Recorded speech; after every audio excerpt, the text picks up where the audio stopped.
All right. So, sorry to play spoiler here, but I guess my revelation from last week's episode means I was overlooked as vice president, as were you. We did not make either ticket. I was on the phone with my mom, and she had some thoughts about last week's episode. She debates the claim of trauma and also misunderstood my story about peeing in the movie theater. So, mother, and everybody else who listened, I did not pee in my seat and just sit and watch the movie. I went over to another seat, unzipped, peed in the seat, and then went back to my seat. I wasn't a gross mofo who just sat and pee. Okay. I just peed somewhere else because I didn't want to miss any part of the movie. That's all. This is one of those defenses that is not better. Like, it's not better. I didn't listen. I peed on a different seat. Yeah, I just didn't want people thinking I sat and pee. I was 14. I wasn't a monster. All right. Oh, okay. We accept that you didn't sit and pee, and therefore you are not as big of a monster. Exactly. That's all I wanted.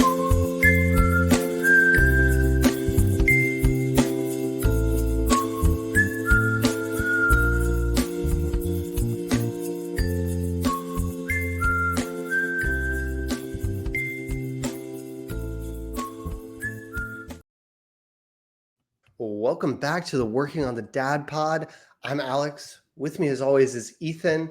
And today we are talking about water safety. This is actually a really important topic. It was kind of sparked by our story time from last week, where we'll get into a little bit of why it matters, what you can do about it, how you can keep your kids safe, both in the pool and open water. Before that, we'll have story time. After that, we'll have Working on the Dad Bod segment. Always fun. But before we get into any of that, this is your reminder to like and subscribe wherever you get your podcasts, especially on YouTube. That way you get to see our beautiful faces. You could also just, play it and do headphones and not watch if our faces aren't appealing to you. If you need to find us on socials or you need to find us on your favorite podcast platform, head to our website, workingondadadpod.com, and you'll be able to find all of that as well as a link to our YouTube channel, plus our fun little bios, and maybe we'll start writing some blog posts. Some interesting stuff. Spoiler alert, they're going to be the topics of our episodes. But Ethan, how are you doing today? I'm okay. Today was one of those work days where I met all of my deliverables, but I feel like I had a net negative productivity day. In fact, I know that I did. I feel like I achieved yet did the barest of minimums. It was just a day lacking motivation. And I think I'm just in a bit of like a funk. So hopefully by the end of this episode, I'll be out of it. So no pressure for you to get me out of my funk. Yeah. We'll try to keep it light and breezy as we talk about the risks of children drowning later in the episode. But before that, we can get into story time. Do you want to go first? Do you want me to go first? Yeah, I can go first. Mine's really quick. It actually happened last night at bedtime. My younger daughter will be 2 at the end of this month. And when I say, "Can I have a kiss?" she likes to stop wherever she is and blow a kiss, but she's not exactly blowing kisses. She's just making a sound. So she did that. I did one back to her. And then she ran up to me and I said, "Kiss?" And I held my lips out like this. And she goes, "Hee hee," and hit me in the face. And then tonight, she did it again. So it's a thing now. I say kiss, and I get hit in the face. Welcome to the toddler experience where whatever you think is going to happen is definitely not going to happen. Well, congratulations on that. Hopefully that doesn't last too long, until she gets up that coordination to really pop you on the jaw there. But yeah, so for me, I had some success. My son, being 2.5, he's in this sort of growing phase where his brain is just, you can tell it's growing and thinking about things in a different way than it was a few months ago. And that transpires in all sorts of awesome things like questions and, being able to play more like complex stuff. Like he played Connect Four with my mom one day this week and like could understand the concept when she had 3 in a row. He was like, oh, I blocked you. And when he had 3 in a row, he'd like lecture her and be like, don't block me. Right. So he got the concept of I need to connect 4 of these. And that was awesome. But how it also manifests on the negative side is it takes him longer to go to sleep. At nap time, it takes him longer. At bedtime, it takes him longer, where he will sometimes spend 30 minutes, an hour, just sort of rolling around in his bed, sometimes calling for us, or if he's at my mom's house, calling for her or whatever, and just taking a really long time, and then maybe taking a shorter nap as a result. And so I tried something that I saw on social media, and this is a creator that I've referenced many times, but I could never remember their name. And I finally saw a reel. It helped me. And I said, what's the account name so that I can actually put this on the podcast? But it is Whole Parent, spelled exactly as it sounds. The guy's name is John. I don't know that that's necessarily his tag on all social media platforms. I saw him on Instagram, but I follow him on TikTok and I've seen a lot of his stuff. And he sort of uses neurology-based hacks to help your kid, right? He's got one if they're having a temper tantrum and you need them to like calm down so you can talk to them and give them directions, you can give them things like simple cues, like touch your nose, touch your ears, and it sort of like rewires their brain from the very, emotional state to like, okay, yeah, I get this. And then all of a sudden they're like, okay, I can listen. I'm in a listening space. But what he did, he was having this very problem. He has a toddler who is 2 and mentioned that their brain was growing, and that sort of clicked everything for me. And he said what he did that really worked, and I did this with my son tonight, is he basically was like, can I tell you a story? And his son was like, yes. And then the story was literally just recapping his son's day with his son as the main character and all the things he knew. And because this is a familiar story and not a made up story, he knows all this. He's developing memory skills and developing those kind of parts of his brain. And so he knows all this. It's familiar. He doesn't have to work hard to think about what's going on. He doesn't have to work hard to think about understanding it. So this evening, I tried this with my son. He was eating some orange slices as a snack, and then we were going to go brush teeth and get ready for bed. And so I sat down beside him. I said, hey, man, can I tell you a story? And I just recapped his whole day from waking up, jumping in our bed, eating breakfast, going to the gym, on and on and on, all the way until we got to snack time. And as a result, part of the reason I did this is because right now my wife is coming back from the airport with our daughter, and I'm out in the studio recording. I have the baby monitor with me. For those of you that are concerned, if you hear a random pause, it's because I'll notice that my wife isn't back yet and I need to go tend to my son, but he's sound asleep and he went down inside of 15 minutes. I'm not going to say that this is a silver bullet. I've only tried it once. It's a tiny sample size, but for me, it was a really nice success because I was like, knowing that he goes to bed at 8 and we record at 9, I was like, I can't risk you being up for an hour. I mean, I can risk it. You would obviously understand if we needed to move to 9:50. But I was like, I would much prefer, for my own anxiety, if you were down well before 8:30 so I could comfortably walk out knowing that you're asleep. And so it worked. And so I'm happy to hear that. And so I highly encourage everybody to go find John, his Whole Parent account. He gives some great advice, and pretty much every reel I've ever seen from him or TikTok or whatever has been pretty helpful and at least somewhat actionable for me. And this was a really good one. I'm going to keep trying it. And I'll report back if it was a total bust and this was just a one night thing where you happen to be extra tired. Cool. Well, glad to hear that worked. Yeah. So, Alex, I want you to know that when we decided that we were going to do the topic of water safety, I was like, I need to do the best research I can. So randomly, Titanic was on TV yesterday. Okay. So I turned it on and I said, I'm going to be so prepared for tomorrow, but it was late. So I actually turned it off right after the ship set sail. So, I'm ready to go. Okay. So women and children in the boats first, end of episode. Don't hit icebergs. What else can we say? Don't ever consider something unsinkable, whether that's a giant ship or a pool floaty. Anyway, Yeah. Yeah, no, those are good. And never buy a third class ticket on a boat.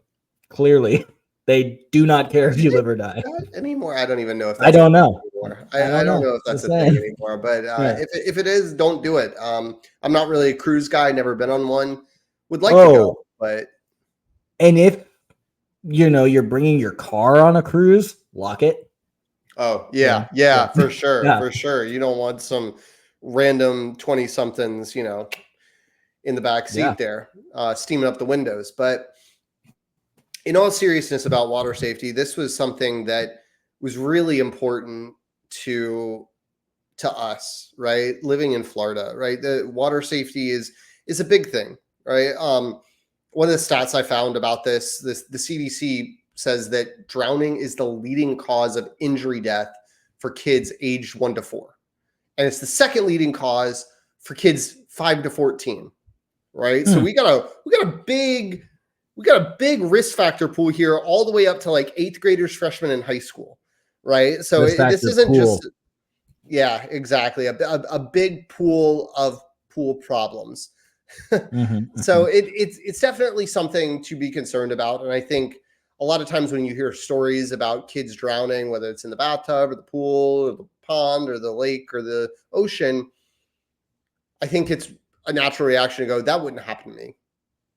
Right. Like that's just a freak accident. And I'm not saying it's not. I don't have the numbers in front of me of exactly how many happen. I'm not going to say that like 20% of all kids are going to drown this year because that would be false.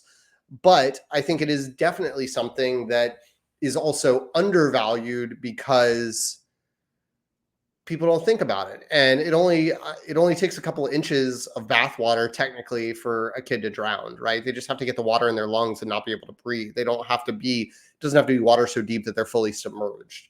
So it's definitely a big thing, and it's something that my wife has always been very worried about, partly because she's a native Floridian, but I think mostly because she's a mother. And so last week, as I'd mentioned on the episode, we had our son in swim lessons and he's doing great. They went to the water park today and he was swimming like 8 to 10 feet on his own. He's crushing it. But the impetus for us signing him up for swim lessons wasn't just like regular parent due diligence of, oh, I think it's time and we should really do it. My wife woke up in the middle of the night after a bad dream about him drowning and freaked out and could not go back to sleep until she had found good swim instructors and registered him as soon as possible for solid swim instruction. And then my wife has several thousand followers on Instagram due to her fitness business. And she posted to her stories like, hey, do other moms go through this? Right. And that's sort of her niche is prenatal and postpartum fitness. So she has a lot of mom followers. And she got a lot of responses of people having that exact same experience of waking up in horror in the middle of the night, fearing for their children's life and signing them up for swim lessons. So dads, if you're listening to this and you're like, it's not a big deal, maybe ask your kid's mom if they've ever woken up in fear for their kid's life from a bad dream, because I do think it happens. Yeah. You're nodding a lot. Is this something you've experienced? I think equally. I mean, my wife and I both wake up in the middle of the night sometimes with bad dreams about our kids. I know that we discussed this probably last season, but that first, I had a very hard time sleeping with both my daughters in their first year because I was legitimately like obsessed with SIDS, and that really messed up my sleep. So I haven't had the swimming lessons bad dream myself. I can't remember if my wife has either, but we definitely have our own nightmarish fears.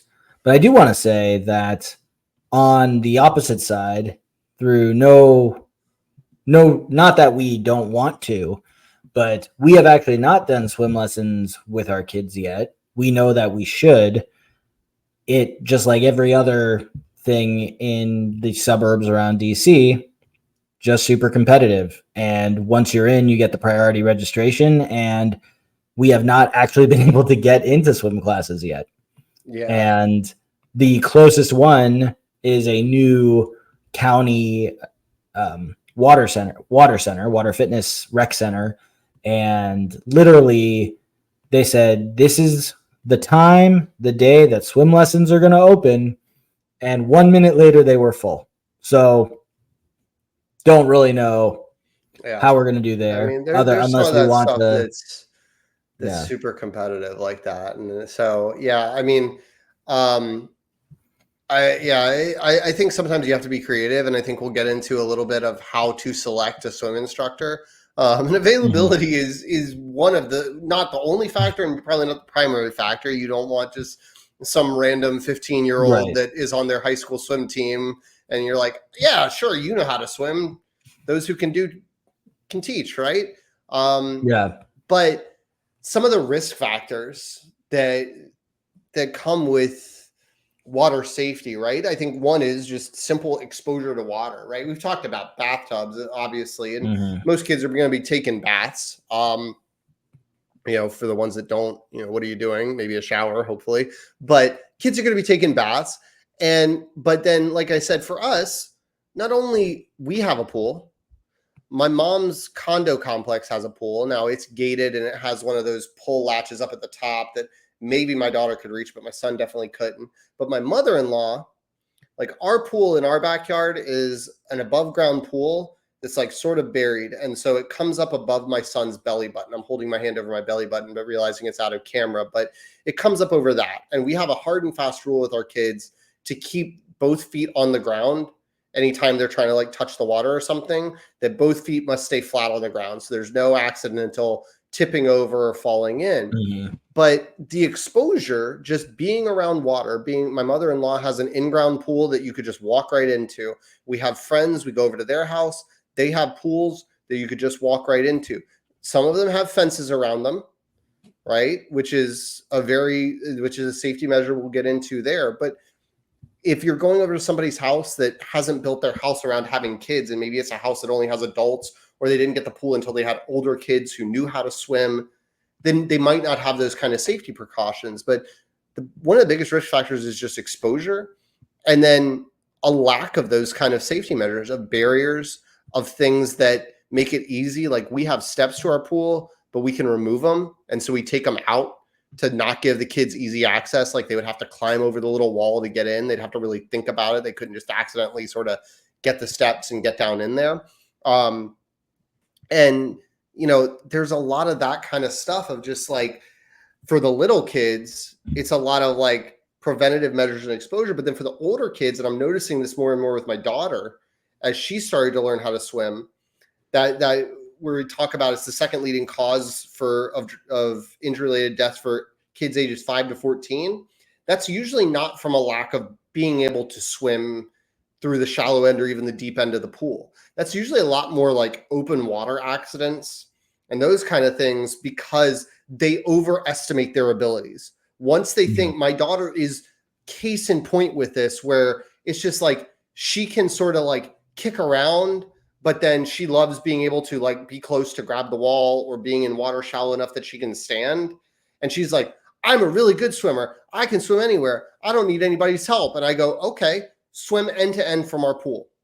And it's not an Olympic sized pool. It's not that big. It's maybe 20 feet, 25 feet, something like that. An Olympic pool is 25 meters. So, about a quarter of the size. And I'm like, swim end to end. And she goes, I can't do that. I'm like, then you can't swim.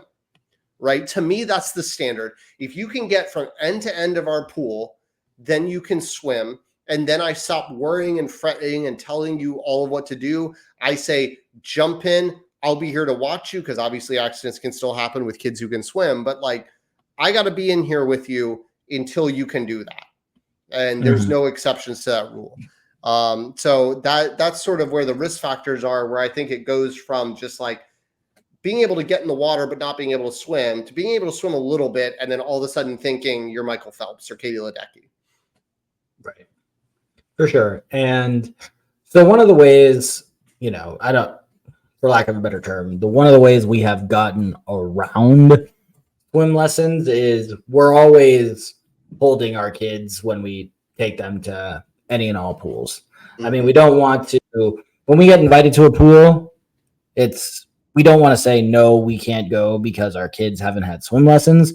We just know that it's just going to be a different kind of experience where they're just, on us. And we still all have a good time. I will say with my older daughter, who will be 5 in November, she has this water vest. They're not quite water wings, but there's a water wing component. It's a vest, it's a safety floaty vest. Sure. And she can actually dog paddle around with it on and be pretty safe. I mean, she's never alone in the pool, but we started with the whole, you need to hold on to the side. We don't have to hold you, but if you can't touch the side, you can't stay in. And then it graduated to like, you can swim from mommy to me with the dog pedaling with that. Just keep your head up. Then there have been the, times where she has said, Daddy, can you dunk my head? And then I practice with her outside, show me that you're exhaling, blowing out, hold your nose, stuff where if I'm going to put your head in the water for a split second, I need to know you're not just going to open your mouth wide and suck it all in kind of thing. Yep. Heard it. I'm just going to go past it. And,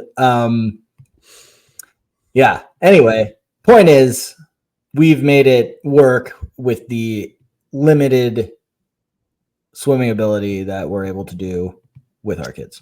And you've got to find those things, right? Like one of the first things I tried to teach my daughter was the concept of monkey crawl. So at the edge of our pool, there's the wall, and we don't have like the pool lip where it sort of folds up like most pools, but we have it where it like there's a rim on top that's a little bit thicker, so you can get your thumbs underneath it. And monkey crawl, as the swim instructor for my son called it. And so that's what we're going to call it now. And monkey crawl. And so we've worked with her a lot on that of like, get to the wall and hang on the wall. Because one, like my biceps need a break. Like, when she was 4, getting on 5, as it's just sort of like, after a little while, you're like, Dad needs a break, right? Like this, it was nice of you to say, like, we still have fun. I'm like, like I try, but in those scenarios, it's one of those things that has excited me about my son taking swim lessons of just like, not that I think he's going to be completely hands-free next week or something, but just knowing, okay, my daughter can swim pretty well or decently. My son can swim really well, like almost as well as my daughter, because my daughter never really she did swim lessons, but as I mentioned last week, she's sort of one of those people that she has to make up her mind that it's a good idea. And so she just had this like non-starter of like, I'm not going to put my head under the water, and would like yell at any swim instructor that would try to tell her otherwise. And then eventually she just decided she would put her head underwater. She started learning things with my mother-in-law while she was over at her house. And then as part of camp that she did at the YMCA this year, swim lessons was just like one of the, class periods, for lack of a better term, for them. So she was able to practice even more before she went up to Cape Cod. And she's been going to the local pond over there to do a lot of swimming. She doesn't really get in the ocean much because both of my kids are kind of thankfully just overpowered by the waves and like afraid of it. And I'm like, man, that's healthy. If you're like, I can't hang and your move is to get out, that's safe. That works for me. Until you are confident that you can handle that wave, I'm not going to push you in there. Right. But with her and with my son, it is nice to, feel like, okay, we're moving towards a place where I don't have to constantly hold you, where doesn't have to be, we're essentially just taking a big bath and we're kind of not going anywhere and all that stuff. And to your point about the vest that your oldest wears, my daughter's always been finicky about life vests and putting them on.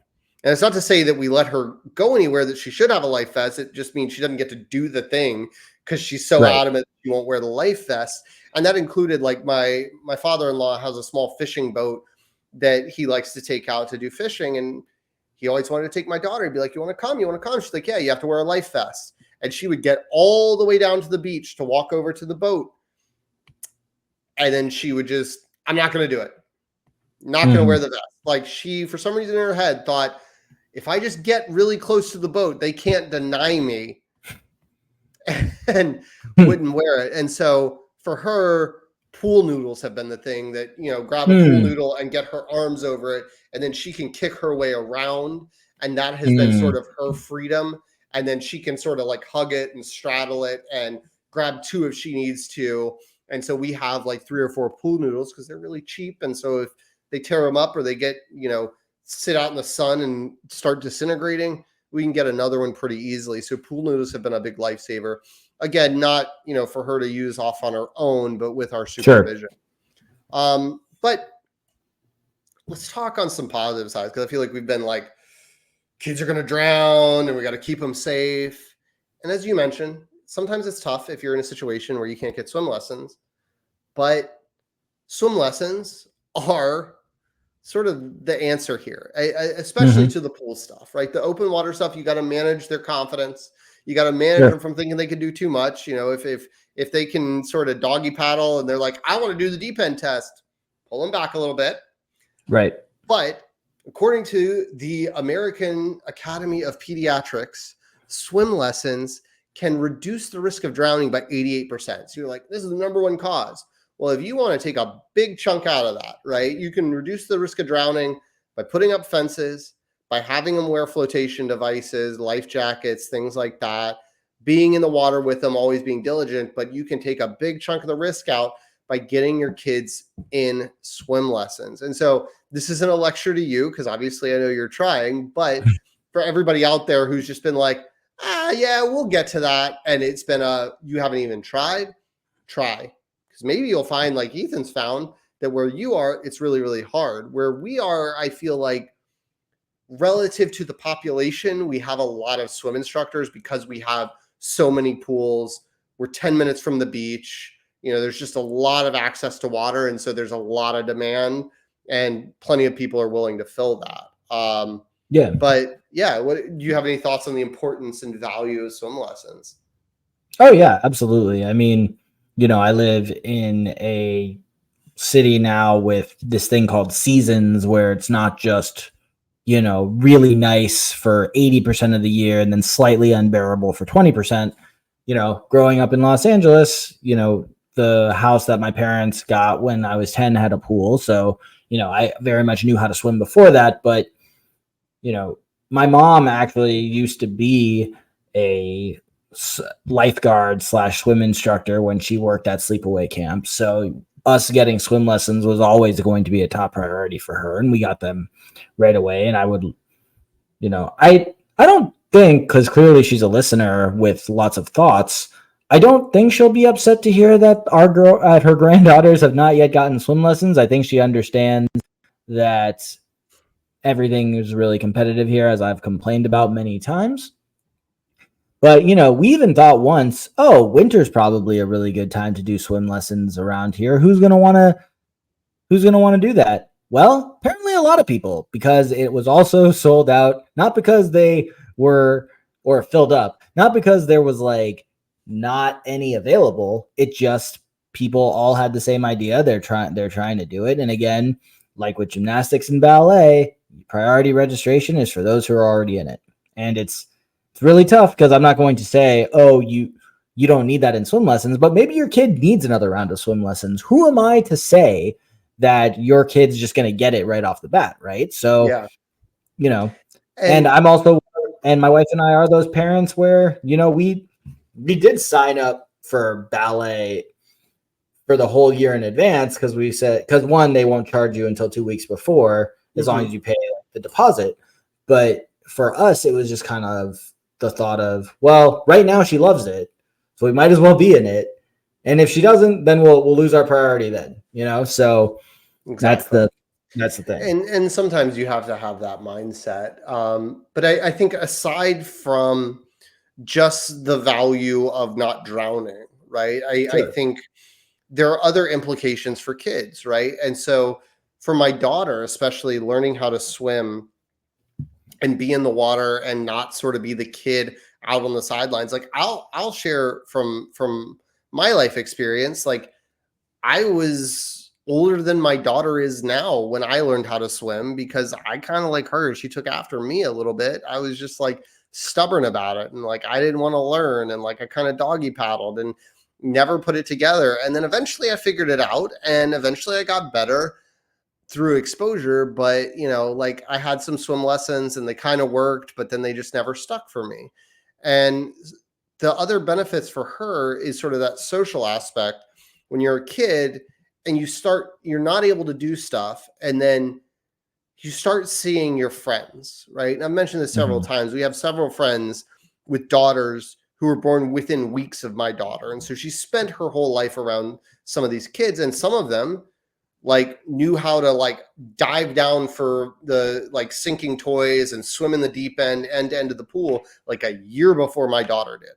Right. And some of this was out of necessity. Like their parents were just very diligent about it. Like we have some friends, their parents like recreationally like to free dive, right? Which is like not scuba diving, but just taking in a big breath of air and then going down, no equipment, very big on the water, and they have a boat. And so their impetus was like, not only do we have a pool in our backyard, not only do your grandparents have a pool in their backyard, not only are we near the beach, but we go out on the boat. And yes, you're going to wear a life jacket, but we want you to be able to power yourself through the water should something happen, so we can, you know, get you out. And I think my daughter was starting to feel that embarrassment of like, okay, my best friend can do this. Right. And I'm sitting here crying and complaining about putting my face in the water. And I think that was it. Part of what like clicked for her is just a little bit of like social embarrassment of not being able to do the things her friends were doing and missing out on some of the fun because she wanted to sit on the steps and sort of make excuses. And like, I try to be encouraging to my kids, but I also like, I don't bullshit them. And so when her friend's swimming and she goes, "Dad, look at me, I'm doing the same thing," I'd be like, "You're not.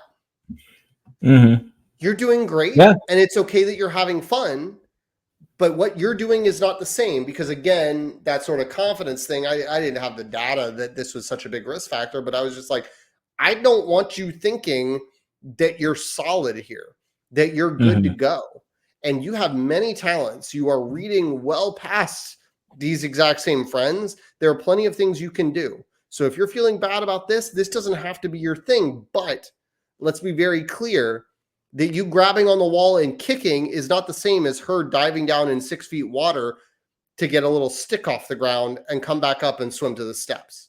It's not close, and it's not the same neighborhood. And so I think for her, it's the social aspect, and it builds things like coordination and balance and some athletic ability, you know, using different muscles and just being active, which I think is a huge plus for kids. Absolutely. And, you know, I think that we probably have a little bit of wiggle room timeline wise, just given where we live, that we, with regard to swimming specifically, you know, I have much more control over your kid's exposure to water. Whereas like my son is going to go, starting in October, is going to go to my mother-in-law's house 2 full days a week, every week. And there is a sliding glass door and open air between him and a pool. And it's just like, that's unavoidable. And it's different for you. Sorry, I cut you off.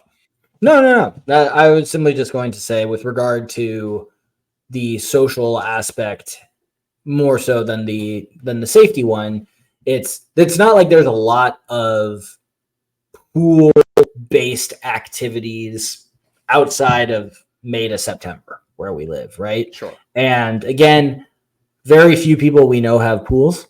And, you know, the pool memberships don't really allow you to have, you know, guests, usually, like the number of guests in which it would be a problem.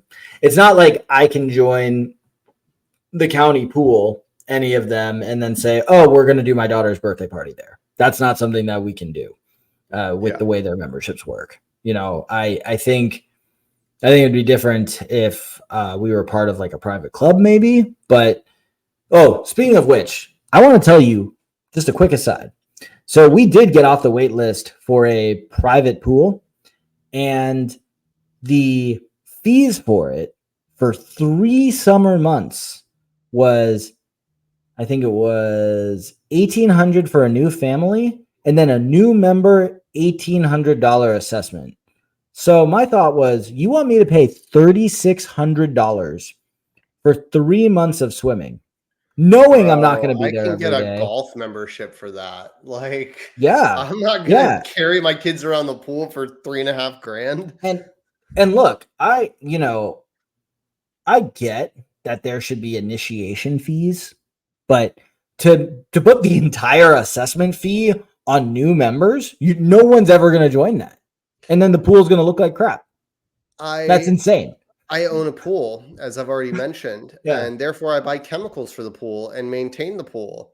And I know the rough costs at a smaller retail level where I'm buying 5 gallons of liquid chlorine at a time to last me a month and a few of the like floater chlorine tabs and a few other things. Mm-hmm. It probably averages me less than $100 a month to maintain my pool. Now, my pool is smaller than any Sure. recreational pool, but even if you extrapolate that, it does not cost them $1,800. I get there's going to be a lot of other costs in there. Don't get me wrong, but that just Sure. That is they're insane. they know what they're doing, and the Mm-hmm. fact of the matter is somebody's paying it, so that's why they're Yeah. asking No. for it. For sure, for sure. I mean, what I could do just it with regard to, I mentioned the county pool, there's the rec center, they have 3 pools that are all indoors. I have not yet pulled the trigger, but that membership is $550 for the year for, I think, a family of 8. Not the worst thing at all. We just, haven't, that doesn't guarantee us a spot in the swim lessons, unfortunately. So, Yeah. Oh, also, sorry, not to totally derail the episode, but sorry, For it. not to try to go totally off the deep end. Have to use Yeah, the there you correct, go. There you go. have to use the correct one. But this rec center opens. Everyone's excited. This was in March. 3 indoor pools, gym, great. It's gonna be awesome. Kids swim was Sundays from 1 to 4.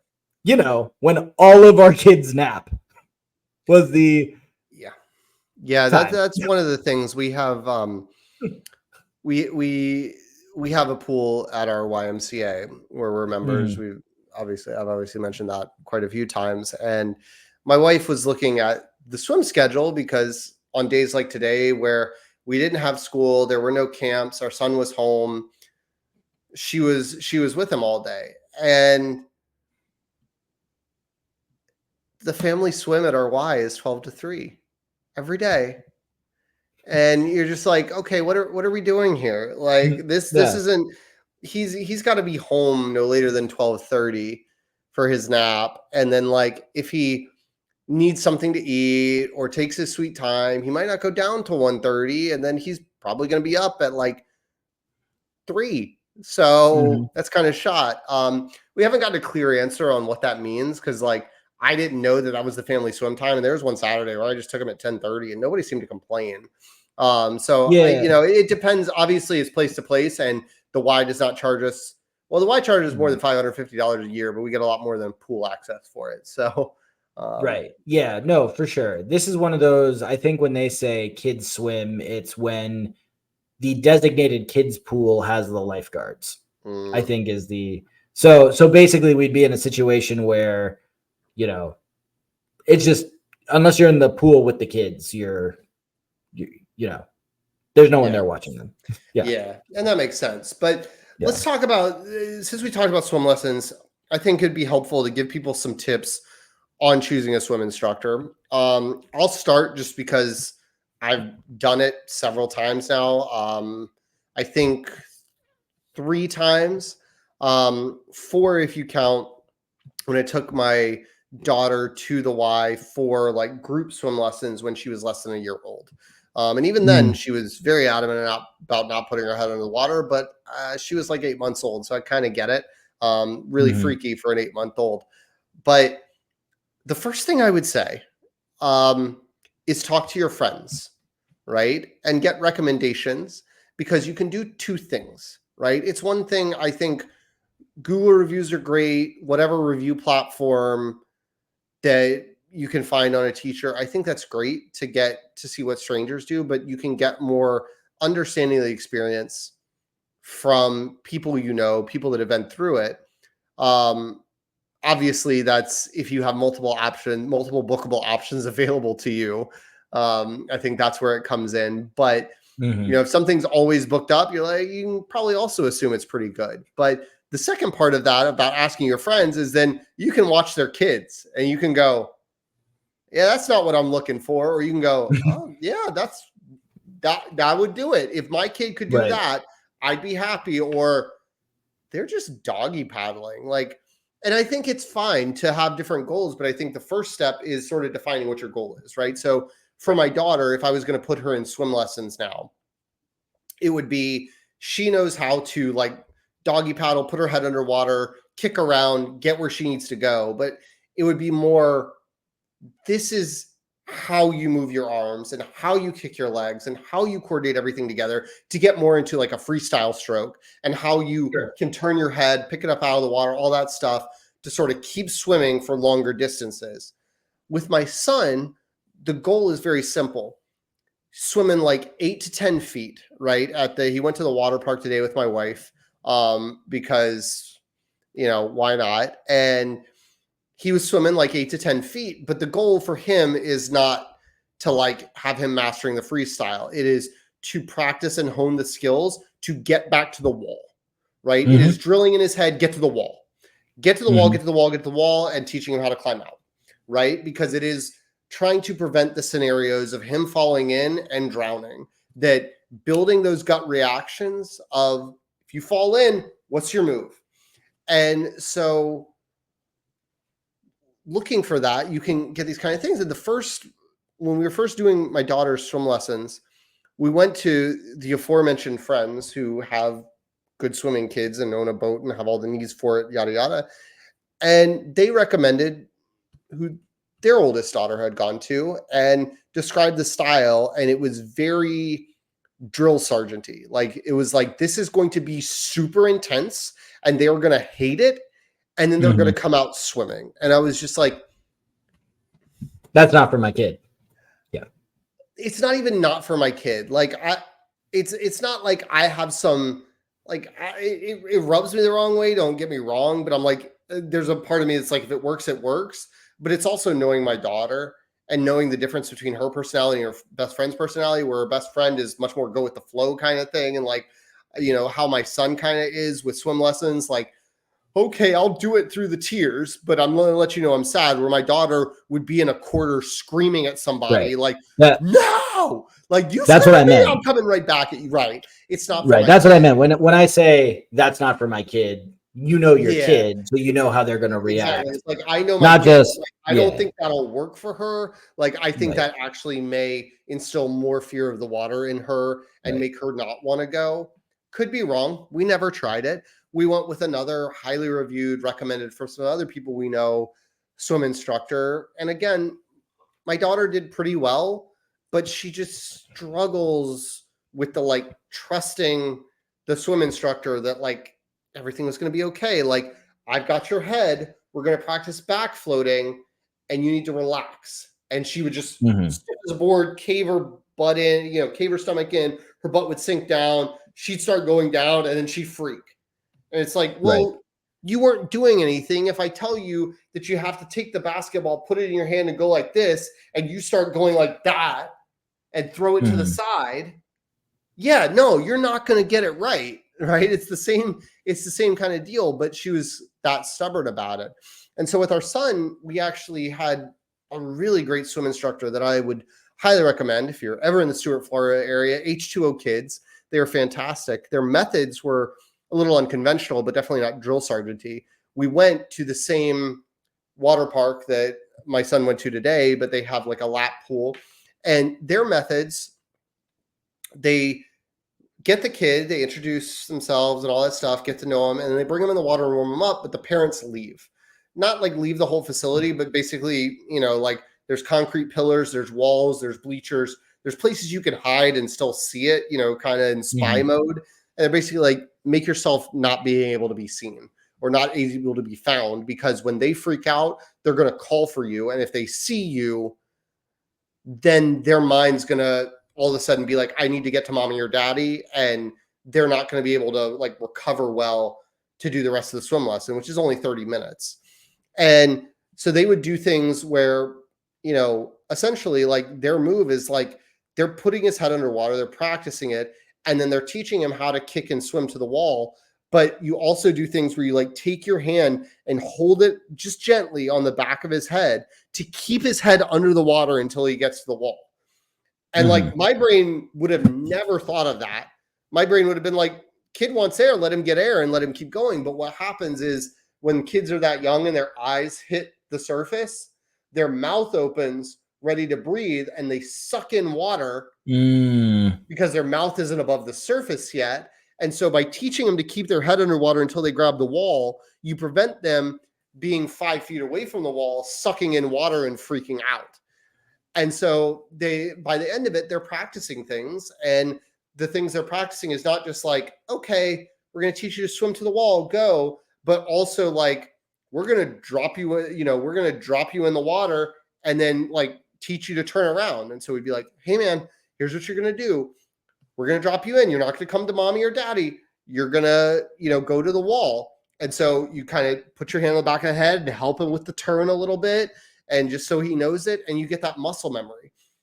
And then we keep practicing it over and over. So my advice when selecting a swim instructor is get to know their style, right? If you're not going on a friend's recommendation, or you are, whatever, but get to know their style, talk to the swim instructor about what they're doing, see if that aligns with your kid's personality and they'll be agreeable, and then get to know the logic behind their methods, because everybody's going to have a different method, from how to get from point A to point B on this kind of thing. And so just make sure that you're comfortable with those methods and those methods make sense to you. And then make sure that this was a big thing for me. It was 5 days, Monday through Friday. And on Friday, we went with him, and my wife and I both got in the pool, and we both practiced all the same drills that the teacher had been working on so that we could take them and immediately like go back and start practicing with him. And we went the very next day, we went over to my mom's pool at her condo, not because our pool is bad, but our pool is only 4 feet deep. There's no like gradient or anything. And my mom has a normal pool with like concrete steps. And so he could get on the steps and then like swim to us and practice some of those things and like get to steps and climb out a little easier. And she has a normal rim. And so some of the things he practiced, but they would do those kind of things, and it just made it really actionable for us. And I think that's helped him grow in the time since he's gotten those swim lessons, which, I mean, again, was last week. Nice. So I will say, obviously it hasn't happened yet, but we usually go to our friend's pool. They live about a mile away. Their pool is currently out of commission, unfortunately, but there's another set of parents with a son in between my girls' ages who we met there, and we've become friendly with them.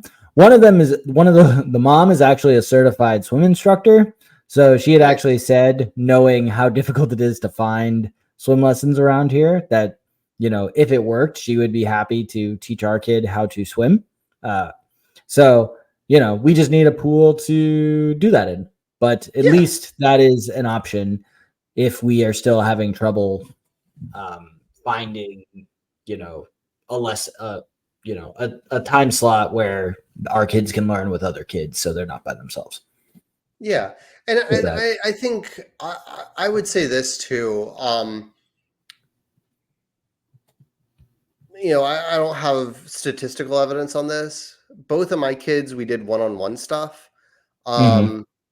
I don't think there's anything inherently wrong with group lessons or not group lessons, but sure, I think that one-on-one can be beneficial in some regards if you're looking for a more rapid result. If it's like group classes you do over many weeks and kind of practice with them, that's probably fine too.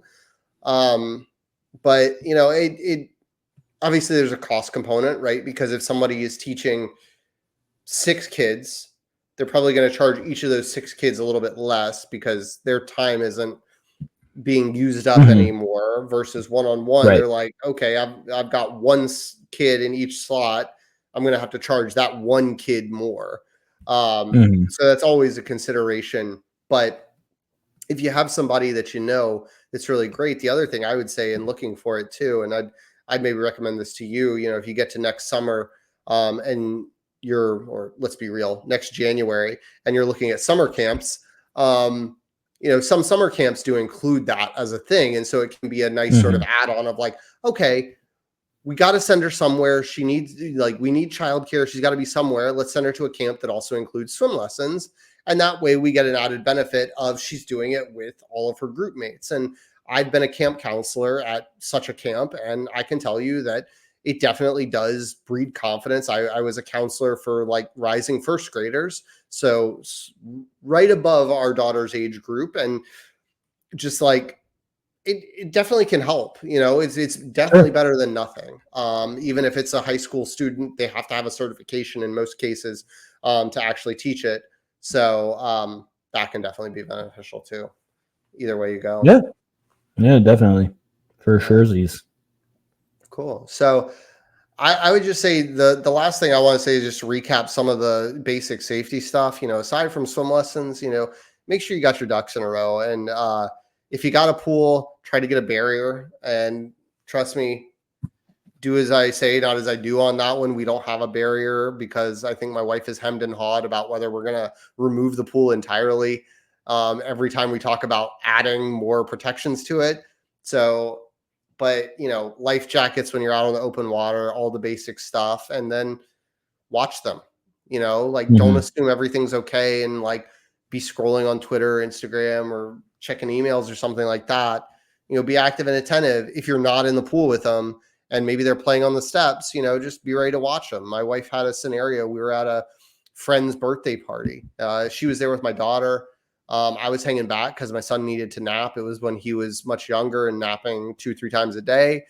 And they had a just normal pool with a shallow end and a deep end. And they weren't doing pool related activities.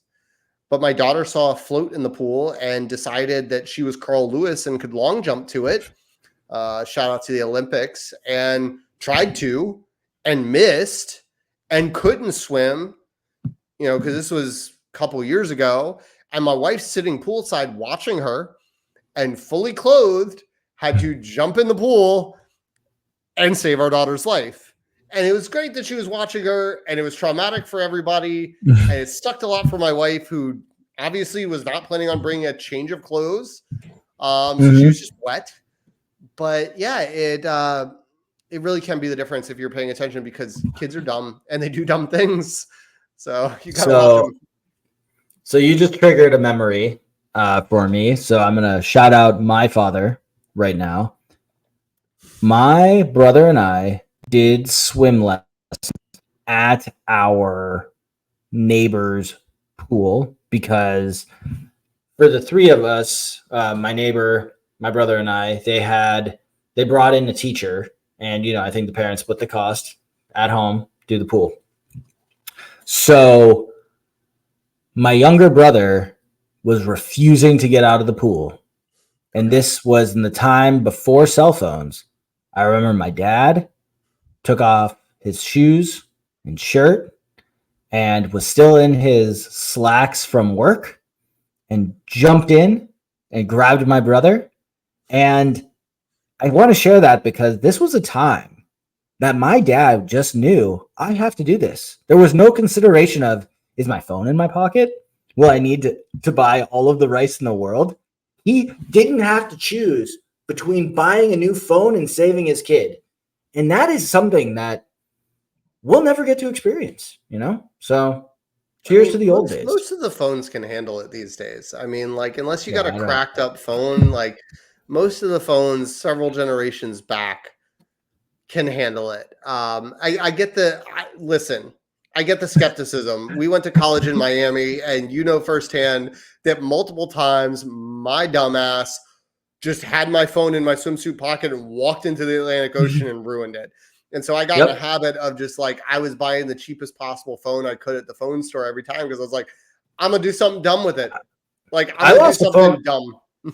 I lost a phone to a puddle in college. A puddle, like a Yeah, 1 inch I deep mean, puddle. All it right. was terrible, but I think we're coming full circle on that, where we could now have our phone, but also like there's still that part of me because of all those traumatic experiences. To my dad listening, sorry for all that money you had to shell out for those new phones in college. I appreciate Yep. you. I've Yep. learned, I've grown, but like now, like what I like, you know how like athletes will sometimes like rehearse the steps of what they're gonna do. You'll see this in Mm-hmm. gymnastics, so they're kind of rehearsing it. Yep. Like Full of if my pockets. kids are near water, like I'm rehearsing grabbing everything out of my pockets, throwing it, and running in. Like as my Yeah. like Superman ripping off his cape, I'm like, empty the pockets, let's go. You know, Pretty don't want the much, keys, don't because want the wallet. I'm actually more concerned about my wallet getting soaked and like that stuff getting ruined. But anyway, yeah, um, yeah, let's for work on the sure. dad bod. We've been talking about water safety for a little bit. Unless you got anything to add, I don't want to cut you off, but No, no, just wanted to shout out to my dad living in that blissful time where he didn't have to choose our lives over his phone. I know what you would have chosen, Dad. I know what you would have chosen. all right.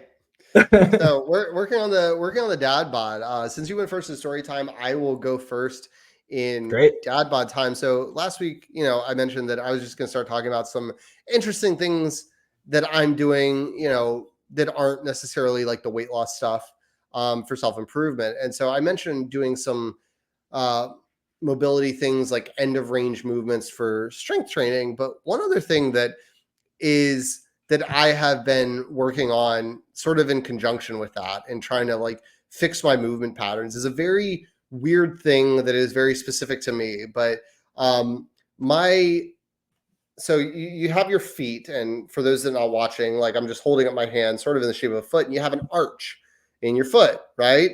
Everybody knows this.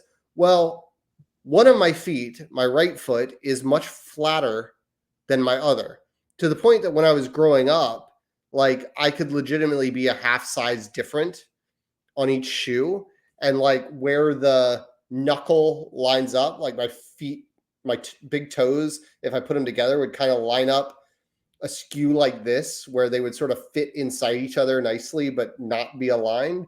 And so one of the things I've really been working on is like foot strength exercises, which I think are beneficial, for everybody. Because as Mhm. I've sort of gone on this journey, I won't go nerding out on it, but like I found that a lot of problems, some of the problems are just me and some muscles I need to activate and things I need to retrain. And basically, this has been a problem for me since I was at least in elementary school. And so I've had 20 plus years of like walking this way and running this way and moving this way with one foot flatter than the other. And it's created a lot of imbalance that I have to correct. But for most people, we're wearing shoes a lot of the time. And whether that's flip flops or dress shoes or sneakers, a lot of them have really narrow toe bases. And so you'll develop where you'll get bunions, out on the sides of your feet, but your toes will become more compact than others. So I've been doing a lot of things with my toes. I'm literally stretching my toes like my fingers right now. For those who can't see, to try and regain foot strength and mobility, because sort of that base of going, okay, I get some like low back pain and some hip pain on my right side when I squat and all that stuff, sort of going, yeah, that probably starts from my feet and the fact that my right foot does not operate the exact same way as my left foot, which operates the way it's supposed to. So if anybody's curious, I would encourage you to sort of look at like, hey, are my feet really helping me with my goals, whether I'm running, walking a lot, weightlifting? It doesn't matter. Like if you're on your feet at any point, something cool to look at. How about you? How's your working on your dad bod going? I know last week Well, wasn't your week. for those of you actually watching us right now, if you noticed for the last 30 seconds, I've been looking down. It's because Alex mentioned stretching his toes, and I'm trying to see if I even know how to do that, if I could even locate those muscles in my feet. But yeah. So for those of you not watching, if you just close your fingers together, like if you're just listening and you close your fingers together and hold them up and then spread them apart, just imagine like you're going to give someone the most enthusiastic high five or smack them across the face or whatever. Like just kind of do that with your toes and try to emulate that feeling. And it's really hard. You're not going to get a lot of space. Yeah. But one other thing, they actually sell, you can buy them on Amazon. I'm sure plenty of other places.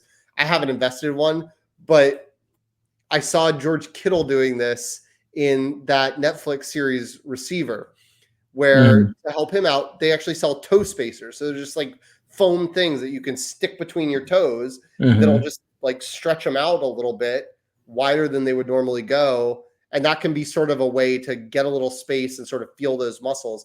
But it's hard because I started doing it. And my wife, who again, for those that don't remember, is a personal trainer, she was like, yeah, just like stretch out this toe. And I'm like I feel like I am wrenching my pinky toe away from my fourth toe and it's moving like a millimeter. And she goes, wow, you really can't do anything. And so it's as much a feeling as it is like, I think almost not looking at your feet sometimes can be helpful on some of this, because like if you look at it, you'd be like, okay, I feel something, but I'm not nothing looks like it's doing anything.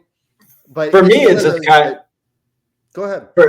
I'm just saying, for me, I am in my mind telling my toes to do spread out with my hands, but I don't even know if my mind and my nervous system are even connected at that level. I mean, this is one of those things that isn't particular to my flat foot, but it's like most of us, again, wear shoes that are too narrow at the toe.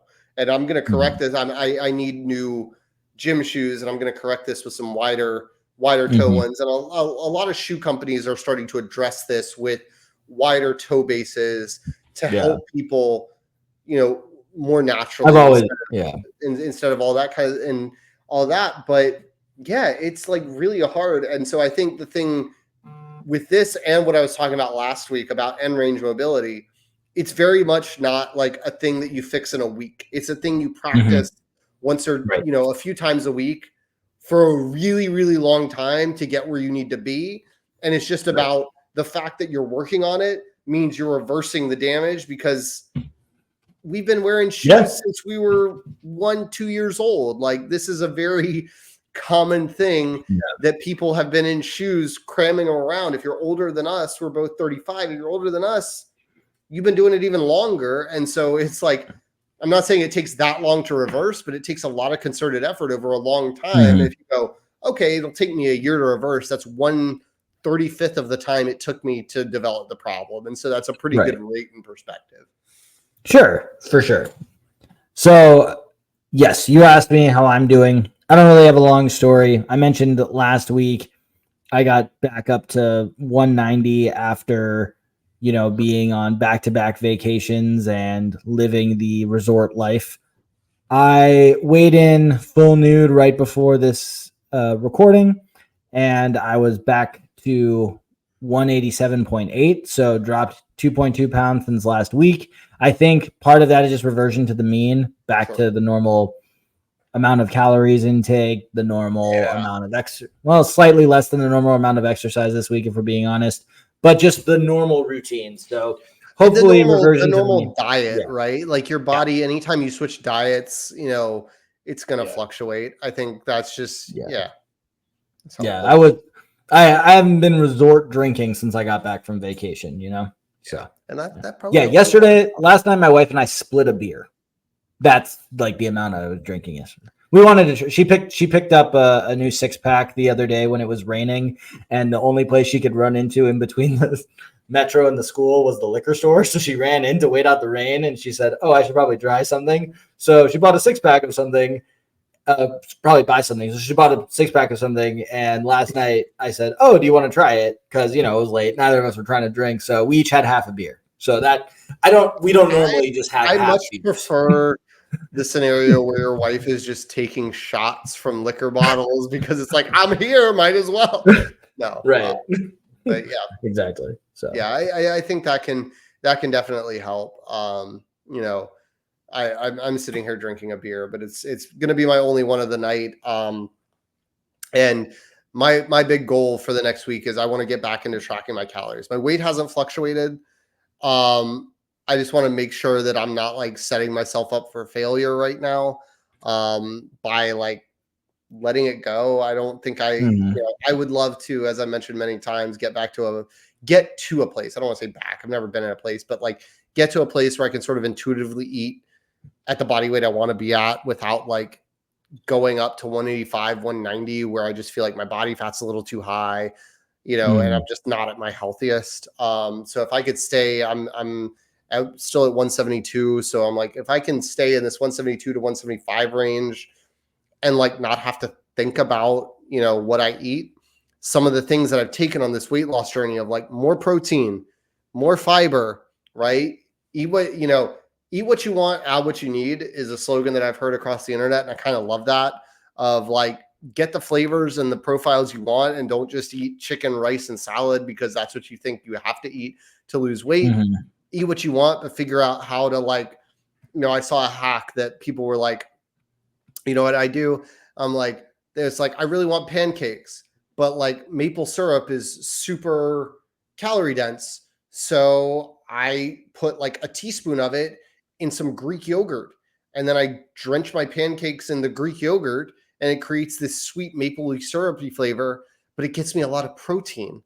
And instead of having normal pancakes, maybe they get something like Kodiak cakes or Premier Protein pancakes, so they get a little bit more protein. It's like satisfying the craving, but getting the things they need kind of stuff.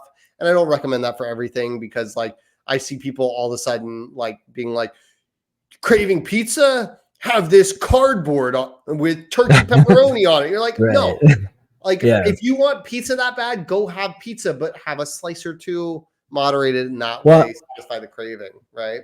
One thing I used to do that actually worked really well when I was, you know, at the top of my game was if I went to a restaurant, you know, I asked for my food, and then the moment the food comes, I ask for the to-go box, and I siphon off most of it so that it's in the box, and I've, you know, it helps me monitor like better, you know, portion control. I can't tell you the last time I did that. It was many, many moons ago. So, but I think it's a smart strategy, because it's something where like, I don't know what the data is on this, but like plate sizes just go up, and there's psychology around it that, like, quite simply, I'm not telling you specifically to go out and replace all the plates in your house, but like smaller plates lead to smaller portions, but still the same feelings of satiety. But like we have this idea that if we have a big plate, we need to fill it. And so when we fill it, then of course we're obviously eating more calories versus filling a smaller plate with the same food, right? Say that was spaghetti or something, right? What have you.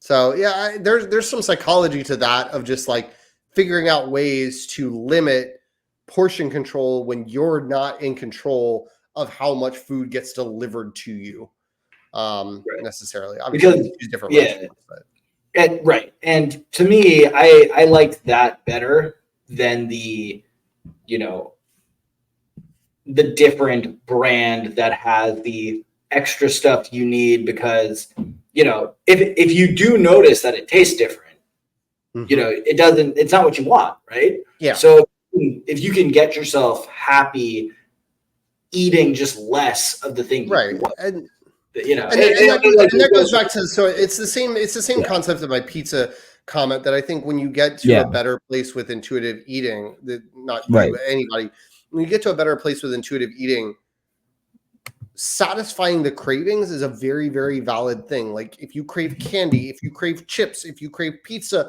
whatever these things, like not calling foods bad, but like understanding that, like, okay, yeah, beer is more calorie dense. So have one to satisfy the craving that you really wanted that beer, but don't have four, right? Right. You want pizza. Right. And so it's like, have what you want, have the pizza, but maybe have like a really big salad before you have the pizza, so that your stomach's more full, and then satisfy the craving. And then your hunger cues can kick in a little bit more, and you don't go for slice 4, 5, and 6 that are going to crush your week.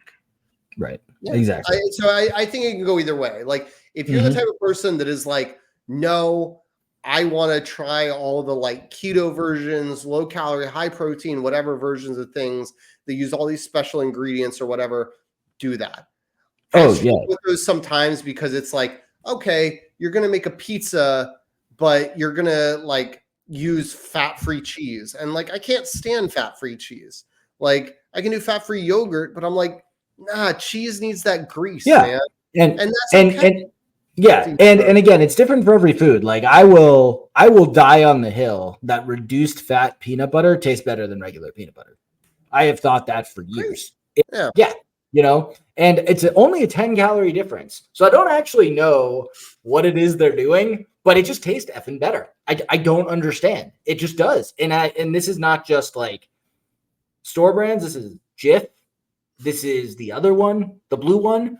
The other peanut butter brand. Anyway, point is, doesn't matter the brand. Skippy, yes. The reduced fat tastes better. And I don't understand how. I don't know what they're doing. But I will also, just another reminder from the past before we log off. My dad once bought Frosted Flakes with a third less sugar. And I asked him, hey, Dad, and then, you know, I was, I think, 14 at the time. How could anything with a third less anything possibly taste the same? And those Frosted Flakes were disgusting. They tasted like cornflakes. And if you like cornflakes, it's great. But when you're 14, you want Frosted Flakes, and you get the taste of cornflakes, you get upset. And you know what you do? You dump a bunch of sugar in it.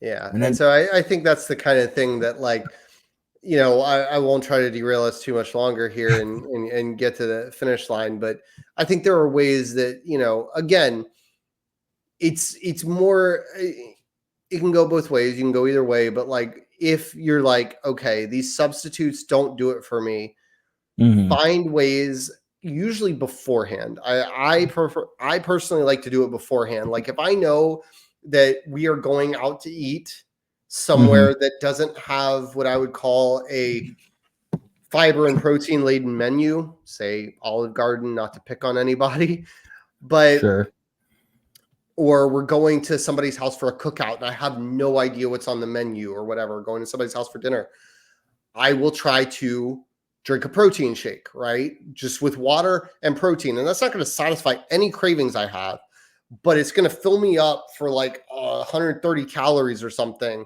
with like 27 grams of protein.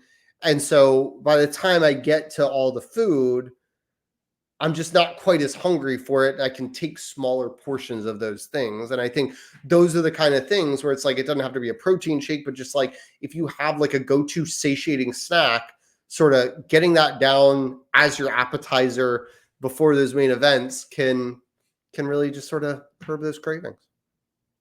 Good plan. Or curb the appetite. I shouldn't say curb the cravings. But I think the most I see people struggle is when they just go, man, I was really craving pizza, but I was good and I ate a salad.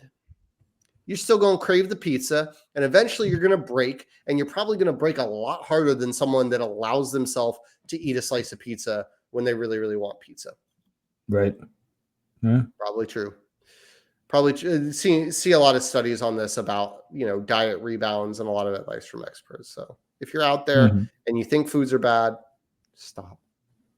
You just need to eat a few less of them. All right, guys. Well, I think that's all we got for today. A little bit longer of an episode, but hopefully, especially the water safety part was super valuable. Just a reminder, like, subscribe, find us at workingondadpod.com. He's Ethan. I'm Alex. My camera's flipped. I pointed the wrong way. Hope you guys have a great night. We'll see you later. I'm swimming. Thanks for working on the Dad Pod with us. Any resources that we mentioned during the show will be in the show notes. If you have questions, thoughts, or just want to talk with us, the best place is in the comments on YouTube. We're on YouTube, TikTok, Instagram, and Threads at Working on the Dad Pod, and on Twitter at Working on Dad Pod. Following and subscribing is always appreciated. Please rate and review us. That helps get the show to new people. And if you know a dad who would enjoy our show, sharing it with them is a huge help to them and us. Have a great week.